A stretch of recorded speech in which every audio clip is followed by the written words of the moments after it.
क्या पता वो नौजवान उनका सम्मान करता है कि नहीं करता है, क्या पता वो बुजुर्ग को उसकी बेटी आने पर 100 रुपए उसके सिर पर हाथ रखने के लिए देता है कि नहीं देता है। क्योंकि नौजवान साथियों, जिसका घर नहीं होता उसे तकलीफ पता नहीं होती।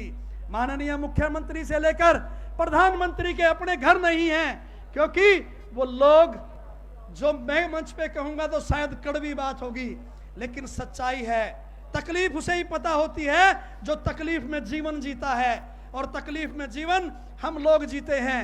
इन लोगों को नहीं पता कि बेटी जब मैं घर में आती है तो उसके सिर पर हाथ रख के 100 रुपए देने का काम हमारे बुजुर्गों का होता है।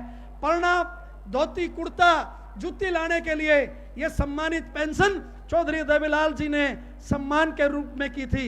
मैं बताना चाहता हूं बुजुर्गों, नौजवान साथियों, पढ़े लिखे साथी भी यहां पर बैठे हैं, यह प्रवृत्ति कहीं ना कहीं विदेशों में होती थी।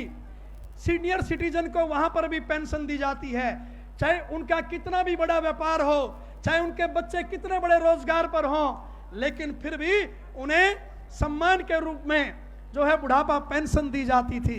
यही पेंशन स्वर्गीय चौधरी देवीलाल जी ने लागू की थी, और सरकारों ने हमेशा इसे बढ़ाने का काम किया। काटने का काम सिर्फ मात्र एक सरकार ने किया, जो आपको आकर के फिर से कान में बात कहेगी कि मैं कमेरे की हूं, मैं गरीब की हूं, मैं अगड़े की हूं, मैं पिछड़े की हूं। मैं तो मंच के माध्यम से आखिरी बात बोल करके ये कहना चाहता हूं, आप सभी यहां इकट्ठे तो हुए हैं, बदलाव भी चाहते हैं, आपका मन भी है कि हरियाणा से इस भ्रष्ट सरकार का छुटकारा मिले, लेकिन छुटकारा मिलेगा कैसे, ये सोचना पड़ेगा।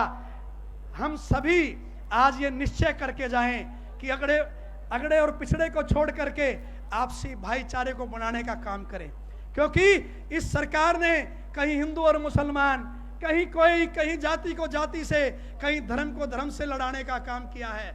हमें लामबद्ध होना पड़ेगा, इकट्ठा होना पड़ेगा, और एक बात का फैसला करना पड़ेगा। आज आप सभी जहां भाई दीपेंद्र हुड्डा जी के सम्मान में यहां इकट्ठे हुए हैं, क्योंकि जब इस नौजवान से आप मिलेंगे तो आपको नेता नहीं नजर आएगा, आपको आपका भाई नजर आएगा, आपको आपका बेटा नजर आएगा। हमें नेताओं का चयन ऐसा करना चाहिए जो आपके सुख दुख की तकलीफ जानते हों, जो आपकी पीड़ा जानते हों।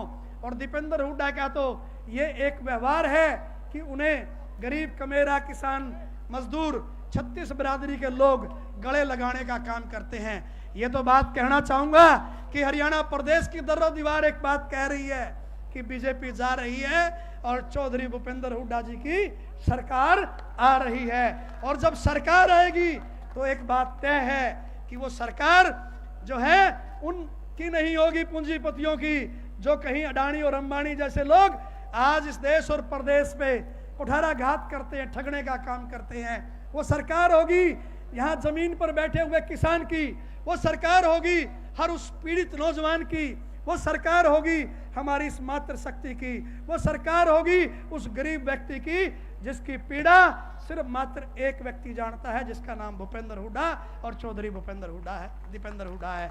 मैं फिर से मंच पर बैठे मेरे सभी सम्मानित पितातुल्य बुजुर्गों का और खास तौर पर आए हुए बड़े नेताओं का सम्मान करता हूं, हार्दिक अभिनंदन करता हूं, और खास तौर पर जींद की सरदारी का बहुत बहुत धन्यवाद, आभार व्यक्त। जय हिंद, जय भारत, जय जींद, धन्यवाद।